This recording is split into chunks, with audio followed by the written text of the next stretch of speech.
ladies and gentlemen, my name is Hiei, bringing you another cast for oGaming on Frost Ladder Edition, just a ladder game sent to me from the Red Zerg player in the bottom left corner, playing for oGaming, End of Line.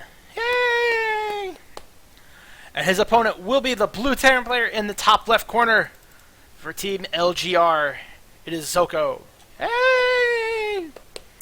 So, before we get too into this replay, I did get about 10 minutes into this replay, and I accidentally started it over through my first recording of it. So this is actually the second time I've watched this game, and I know pretty much what's going to happen through the 11 minute mark of this game, but there's some interesting stuff that goes on in this game.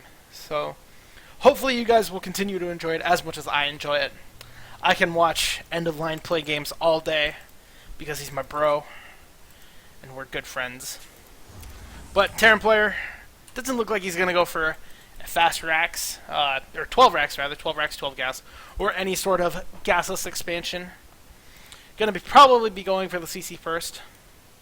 We will have to see. I know, but you don't. Meanwhile, End of Line, no early pool shenanigans. Going to be sending this drone up here, just 15 hatch, standard as can be from the Zerg player. You will see some Zerg players do fast pool into gas for really quick speed and try and catch Terrans off guard. Not a particularly common occurrence, but as ZvT is actually going to CC on the low ground by the looks of it, that fast speed shenanigans could work out really well against this. Fast speed Punit does pretty well against CC first in general, but CC first on the low ground against a very quick speed is pretty risky. Overlord of End of Line will end up seeing the fast CC on the low ground, so he shouldn't be too upset about this. While pool has started for End of Line, going to be getting queens and speed and all that good stuff out as quickly as he can. Barracks started now. You typically will see the CC first on the high ground, but you pretty much always see the racks on the high ground. You never really see a Terran player wall off with the racks in the natural.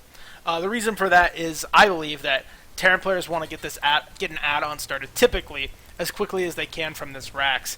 And if the racks is on the low ground, it typically leaves that add-on susceptible to any sort of early aggression as well as the barracks. But gas will come down from ZvT as well right now. Throwing 3 immediately into there. Good stuff.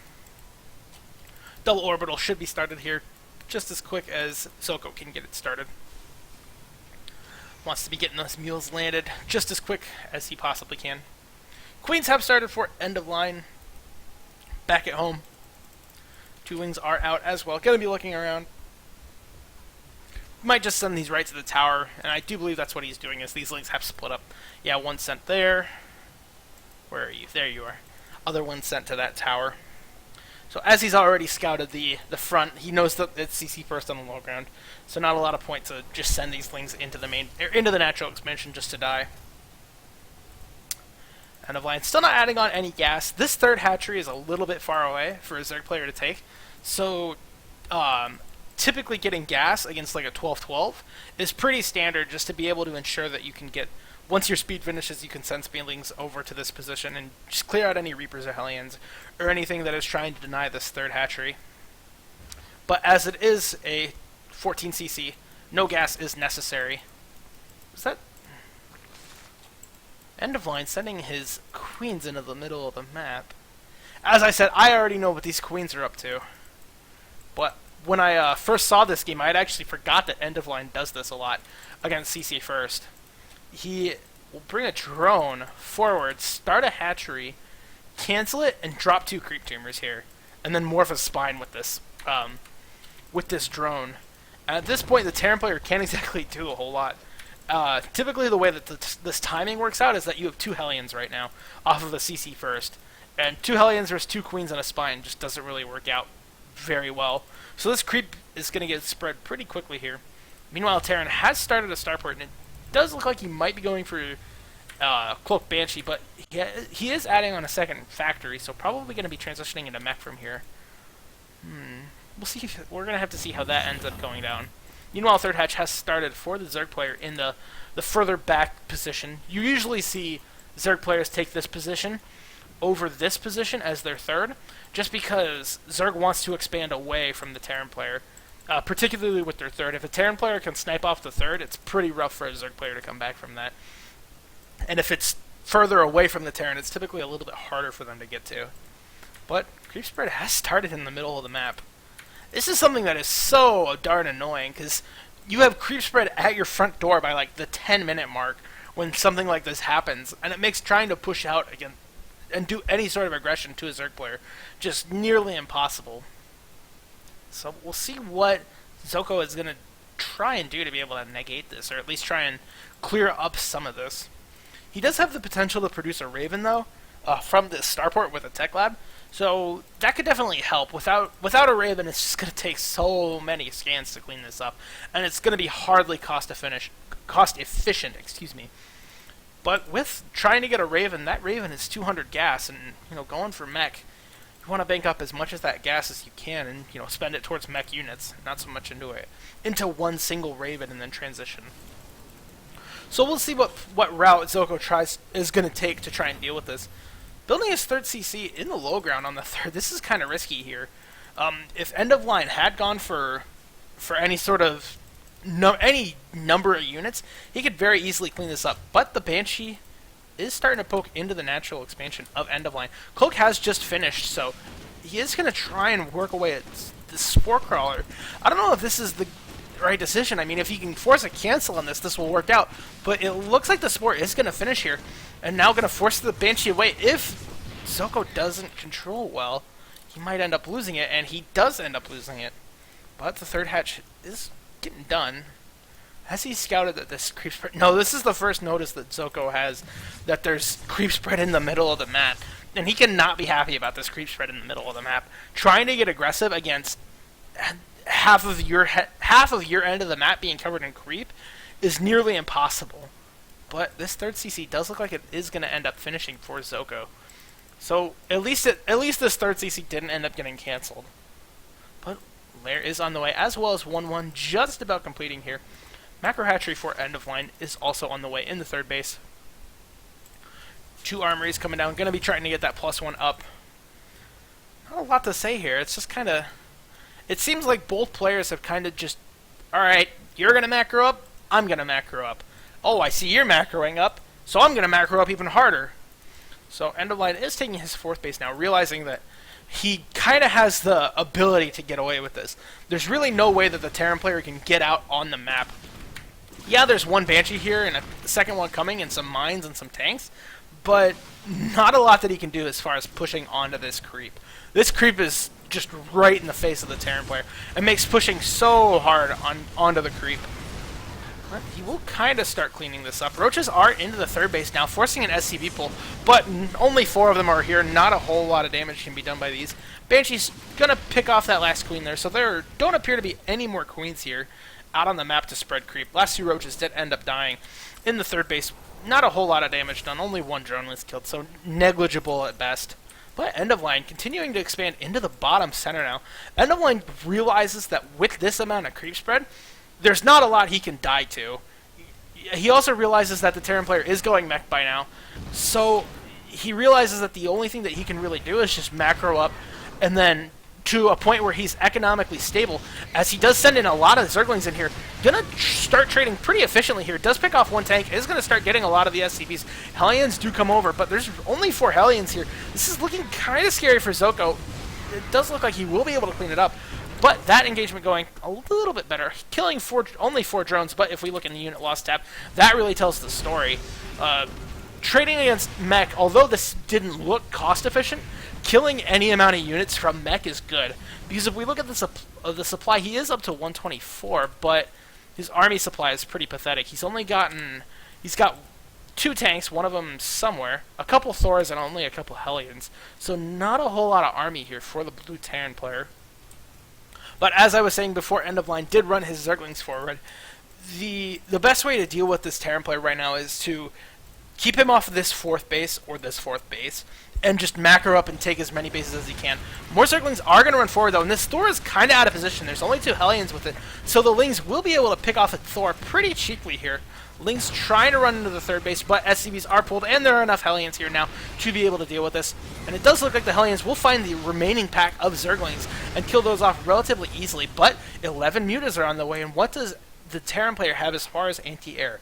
He has 1 Thor, a handful, 1 turret here, a couple turrets here, so he's not in too bad a position to handle this. He does have 2 more Thors on the way, as well as +2/+2 for his mech vehicles. Starting to get out on the map, starting to clean up some of this creep, so that he can potentially start getting aggressive again. But where are those Mutas? Mutas are working their way into the middle of the map, and I think with good magic boxing, he could just focus down this Thor and potentially kill a lot of Hellions for free, and that does look like that is what End of Line's plan is. Magic boxing over the 1 Thor fairly nicely. Probably going to try and focus that down. Vikings are helping a little bit, but there's just not really enough anti-air here for the Terran player to be able to kill that this small little Mutaball. But turrets, somewhat emergency turrets from the Terran player are on the way. This is a good decision. He doesn't know exactly how many Mutas are on the way. There are 16 more Roaches in the production tab for the Zerg player, so this does look like this will be the last amount of Mutas that we see, but Roaches are poking forward, going to try and pick off another tank, and he actually does get 2 more, and maybe even get 1 more Thor, but he does look like End of Line will be content with picking off that 1 tank and then flying away with the remainder of his Mutas. But End of Line right now, it does look like, man, this is like the 4th tech switch we've seen from him. He started off with going Lings into, or he started off with doing a Roach poke, into Lings, into Mutas, back into Roaches, now into Swarm Hosts. So the Terran player sees, oh, I see you're going for Lings. I need a lot of Hellions. Oh, now you're going for Roaches. I need tanks. Oh, now you're going for Mutas. I need Thors. And Terrans going mech don't really tech switch very well. A Terran that's going mech wants to build 1 kind of mech composition, and then that's it. But when End of Line keeps making these trades and killing off units, it's making it really hard for the Terran player to keep up. If we look at his unit tab, he's got 3 Thors and 5 tanks, so not a whole lot here. That's going to be that good to deal with Swarm Hosts. But the Banshees could do okay. He does have a remaining amount of Mutas left here to kind of keep those covered. And he's also building Spores, but the Hellions are going to be able to clean those up a little bit. But the Roaches and Mutas are going to do their best to try and negate the Hellions from just focusing down the Spores. A couple Roaches getting a little bit too far forward. Roaches are good against Blue Flame Hellions, but not good enough that 4 can kill any number. Meanwhile, it does look like ZvT is trying to land this 4th base. End of Line really needs to deny this. A Terran player that's on 3 base is dealable. A Terran player, once he gets 4 base and is going mech, is going to start getting really hard to deal with. But these 6 Swarm Hosts are out and starting to spew their Locusts into the Terran mech. So now the Terran player is going to have a really difficult time pushing into these Swarm Hosts with his kind of slow, clunky mech army. He does have +3/+3 on the way. So if we look at the Zerg player's units, he does only have +2 carapace with +1 projectiles on the way. So a definite upgrade advantage for the Terran player, as his 3/3 is just getting started now. +1 projectiles is about to finish for End of Line, as well as that Enduring Locust upgrade. This 4th base has been kind of forced to lift off here, with 2 Roaches just kind of poking away at it.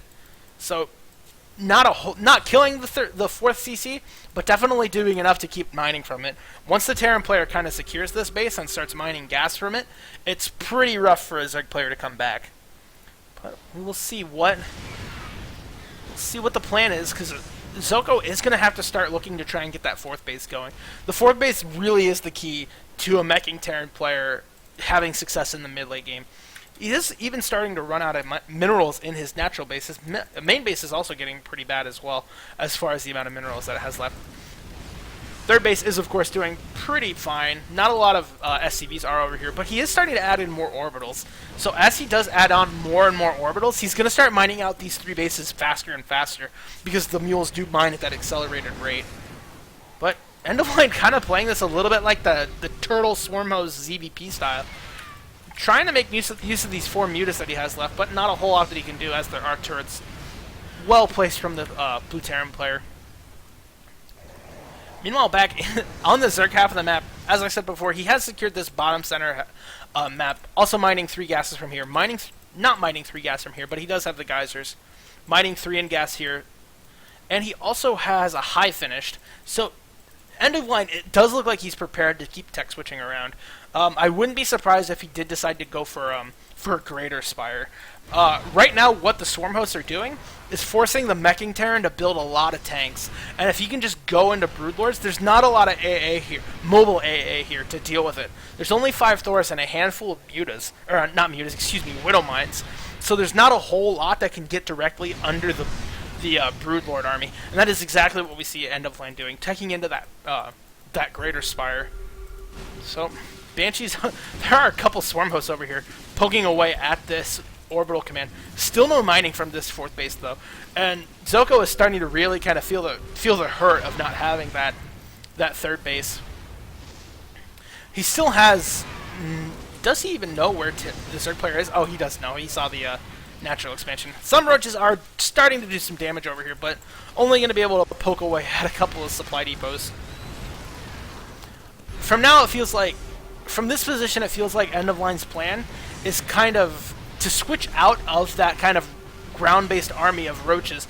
He only has, what, 4 roaches left and 3 mutas? And the rest of his army is in swarm hosts. So just free units for days here from the Zerg player. 15 corruptors are on the way, as well as pathogen lands. I wonder if he's going to fix in some infestors with this. These might be just safety, for safety infestors in case the Viking count or Raven count starts to get really kind of out of control. End of Line also triple expanding to the bottom right half of the map. And this is a good decision. The Terran player has pretty much nothing that he can do about this. With these Swarmos here, he can't just send units out over there to kill it. But a bunch of Broodlords are starting to get broken through here. Or morphed in here, excuse me. Current unit count looks like there's 8 Thors, so that's getting a little bit better here. Still 5 Banshees floating around here. Some nice mine hits killing off the remainder of the Mutalisks. But not a lot as far as the way that you really want to kill these Broodlords is with Vikings and Ravens. But he does scan and he does see the first Broodlords. So now the Terran player has to be in a little bit of a panic mode. He does have +1 flyers on the way. This was pre-patched, so those mech upgrades are not fused together, but the Broodlords are starting to get forward here. A little bit of a clumpage here. If the Thors could focus fire on these mutas, they could start doing, or Broodlords, excuse me, they could start doing a lot of damage. But it doesn't look like there's enough Thors here to really deal with it. Terran player trying to get some Vikings together here, but these Broodlords are pretty badly bruised, but just not a lot that can really attack them. One more Thor is trying to get over here, but the splash damage from the tanks is going to be pretty detrimental. Thor gets a nice shot off. All these Broodlords are pretty low health considering how little AA there is, and with the Broodlings with the Locusts, I just don't know how much the Terran player can really do against this. This 4th base has landed, but I mean, there's not a lot of stuff here. He has plenty of minerals, but just no gas and no infrastructure to tech switch in. Or he has plenty of gas, but no infrastructure to switch into a mass air army. Seems like he kind of got caught off guard by these Broodlords and just the sheer number of tech switches that End of Line has kind of brought in. A couple of corruptors here are going to pick off the 1 or 2 Vikings that the Terran player does have. He is producing 4 at a time, though, so if he can get enough out, even if he can, I don't know if he can really deal with this number of swarm hosts with spines and the spores and the queens that are here. But he is going to try and hold on. Vikings kind of getting picked off here by the corruptors. And Turret trying to do its best, already has 1 kill, but ZvTO is forced to leave the game. But it felt like the middle of this game where the swarm hosts were out and he was just kind of pummeling away here at the 3rd base, like, oh, that style is so boring, blah, blah, blah, blah, blah. But it was so much more complex than that, what allowed him to get to this position, where he started off with the roach poke, transitioned into the Ling run by, transitioned back into roaches, transitioned into mutas, then into swarm hosts, and then into the ultimate Broodlord swarm host composition. Really just could never let the Terran player kind of get his big army up and then let him do his max push. Also, keeping the Terran player off of a 4th base is just so crucial to winning this matchup. So a really kind of a brainy game here from End of Line, just not letting his Terran opponent get onto that big scary mech army. So really well played here by End of Line, and a little bit unlucky here from ZvT, just not being able to get that foothold into the mid game. But that will do it for this game. So thank you all so much for watching. You can follow Team oGaming on Twitter at Team oGamingNet. You can follow me on Twitter at HeASC2. Please remember to comment with any sort of feedback, and also subscribe to the Team oGaming YouTube channel. Thank you all so much for watching, and I will see you guys next time.